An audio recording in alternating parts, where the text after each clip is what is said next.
मोदी सरकार के नेतृत्व में ये सिर्फ संकल्प से सिद्धि का बजट नहीं है, ये भारत की सैन्य ताकत का रोड मैप भी है। Make in India, make for defence अब सिर्फ नारा नहीं, नीति बन गया है। ये पाकिस्तान और चीन को क्लियर संदेश है। ऑपरेशन सिंदूर के बाद आए पहले बजट ने आते ही सभी पुराने रिकॉर्ड ध्वस्त कर दिए। 7.8 लाख करोड़ का रक्षा बजट भारत को डिफेंस सुपर पावर बनने की दिशा में ले जाएगा। डिफेंस बजट में पूरे 1 लाख करोड़ रुपए की बढ़ोतरी, यानी अब सिर्फ बात नहीं, सीधी तैयारी है। सिर्फ सुरक्षा नहीं, पड़ोसी मुल्क को साफ संदेश है कि भारत अब डिफेंस में नहीं, डिफेंसिव और डिसिसिव भी है।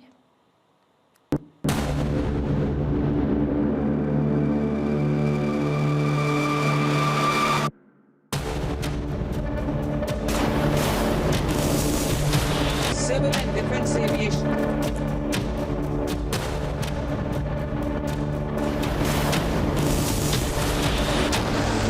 पिछले 11 वर्षों में हमारा डिफेंस प्रोडक्शन 3 गुना से ज्यादा हो गया है।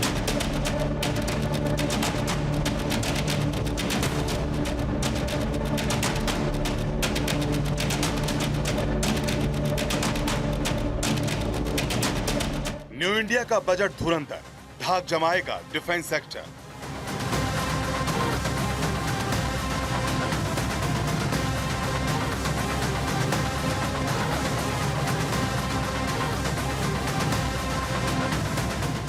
$7,80,000 करोड़ का रक्षा बजट, स्वदेशी हथियार होंगे गेम चेंजर।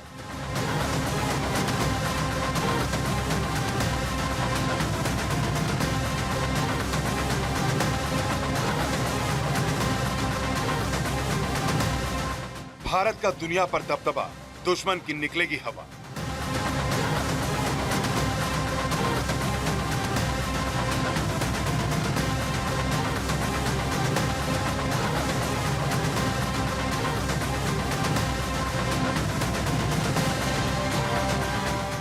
रक्षा क्षेत्र में भारत ने वो कर दिखाया है जो भारत के पड़ोसी देशों के बूते की बात नहीं।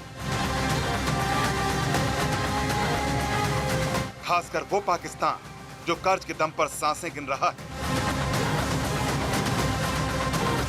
जो कटोरा फैलाकर चीन और तुर्की जैसे देशों के हथियारों के दम पर भारत को आंख दिखाता है। लेकिन ये नया भारत है, ये मोदी का न्यू इंडिया है, ये है आत्मनिर्भर भारत की वो सैन्य ताकत जिसे ऐतिहासिक डिफेंस बजट से बहुत बड़ा बूस्टर डोज मिला है।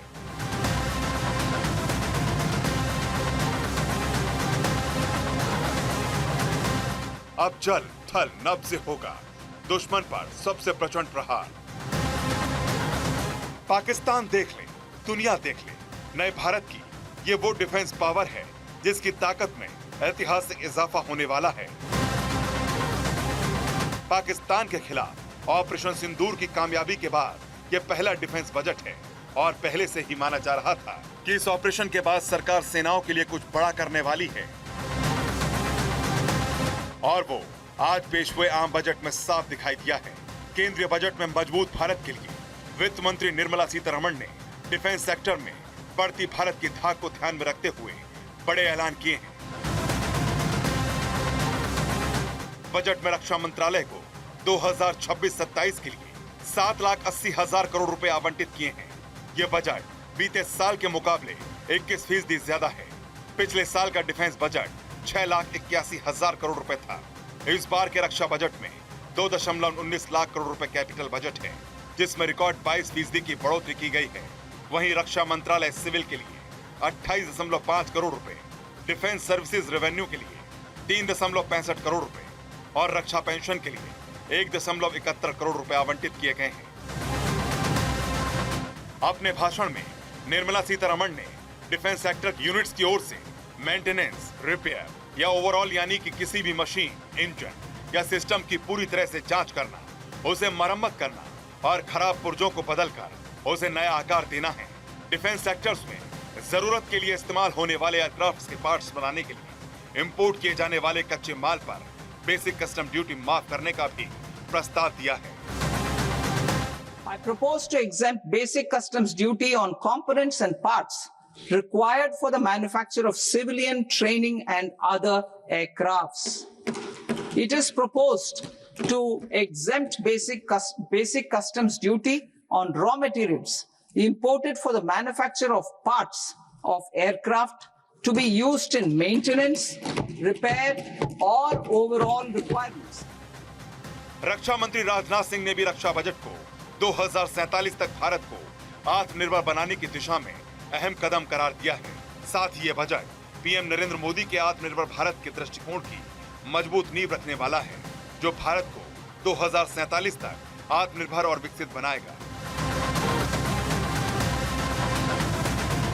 रक्षा मंत्री राजनाथ सिंह ने बताया है कि कैसे ऑपरेशन सिंदूर की ऐतिहासिक सफलता के बाद इस बजट ने देश के रक्षा सिस्टम को और मजबूत करने के लिए हमारे संकल्प को पक्का किया है। इस बजट का मुख्य फोकस हमारी तीनों सेनाओं के मॉडर्नाइजेशन पर है। कुल मिलाकर यह बजट सुरक्षा, विकास और आत्मनिर्भरता के बीच संतुलन को मजबूत करता है।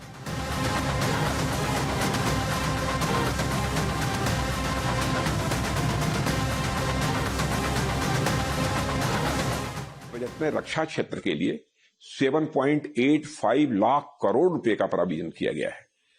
मैं इसके लिए भी प्रधानमंत्री मोदी जी का हृदय से आभार व्यक्त करता हूं। ऑपरेशन सिंदूर की ऐतिहासिक सफलता के बाद आए इस बजट ने देश की रक्षा व्यवस्था को और मजबूत बनाने के हमारे संकल्प को सुदृढ़ किया है। और इस बजट का सबसे महत्वपूर्ण पक्ष हमारी तीनों सेनाओं के मॉडर्नाइजेशन का है और इसके लिए इस वर्ष 1.85 लाख करोड़ रुपए की प्रावधानिंग की गई है और इस वृद्धि के परिणाम स्वरूप हमारी सैन्य क्षमता और अधिक सशक्त होगी। बजट 2026 में रक्षा मंत्रालय को मिला हुआ बड़ा बजट अब ग्राउंड पर चल रहे और अपकमिंग बड़े डिफेंस सेक्टर्स को मजबूती देगा। मोदी सरकार का मैसेज एकदम क्लियर है, इरादा दमदार है कि देश की तीनों सेनाओं को आधुनिक हथियार, नई टेक्नोलॉजी और बेहतर सुरक्षा सिस्टम उपलब्ध कराए जाएं। इस नए बजट से वायुसेना, नौसेना और थल सेना के कई अहम प्रोजेक्ट्स को तेजी मिलने की उम्मीद है। खासकर समुद्री सीमाओं की सुरक्षा और मजबूत होगी और नौसेना की हवाई ताकत में बड़ा इजाफा होगा। यानी ये सभी प्रोजेक्ट सीधे सीधे सेना, नौसेना और वायुसेना की ऑपरेशनल ताकत को बढ़ाएंगे। और सबसे अहम बात ये कि इस बार डिफेंस बजट में घरेलू कंपनियों को पहले से कहीं ज्यादा हिस्सा मिलेगा। मेक इन इंडिया सिर्फ नारा नहीं है, बल्कि अब भारत की डिफेंस स्ट्रेटेजी बन चुका है। मोदी सरकार का संदेश साफ है कि भारत अब इंतजार नहीं करता, भारत अब तैयारी करता है। सेनाओं को सशक्त बनाने के लिए आत्मनिर्भर होना बहुत जरूरी है। जब दुश्मन सामने हो, जब युद्ध की आशंका हो, तब जिसके पास अपने दम पर लड़ाई लड़ने की ताकत हो, उसका पलड़ा हमेशा भारी रहता है। सेनाओं के सशक्त होने के लिए उनका आत्मनिर्भर होना बहुत आवश्यक है। नया बजट न्यू इंडिया की रणनीतिक सोच को भी दर्शाता है, जिससे सीमाओं के हर मोर्चे पर मजबूती मिलेगी। आधुनिक तकनीक और उपकरण के जरिए उपलब्धि, देश के रक्षा उद्यमों को वैश्विक स्पर्धा के काबिल बनाना।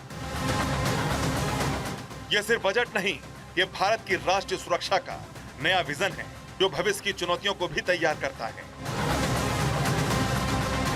आज का नया भारत आयात निर्भरता घटाकर लोकल मैन्युफैक्चरिंग हब, निर्माण और निर्यात पर जोर दे रहा है।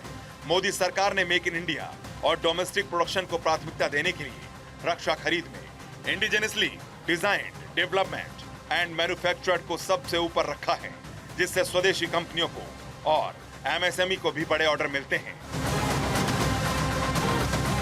मोदी सरकार का लक्ष्य है कि भारत डिफेंस इक्विपमेंट का नेट एक्सपोर्टर बने और अगले कुछ सालों में $1 बिलियन डिफेंस एक्सपोर्ट टारगेट हासिल करें। Bureau report, Bharat 24।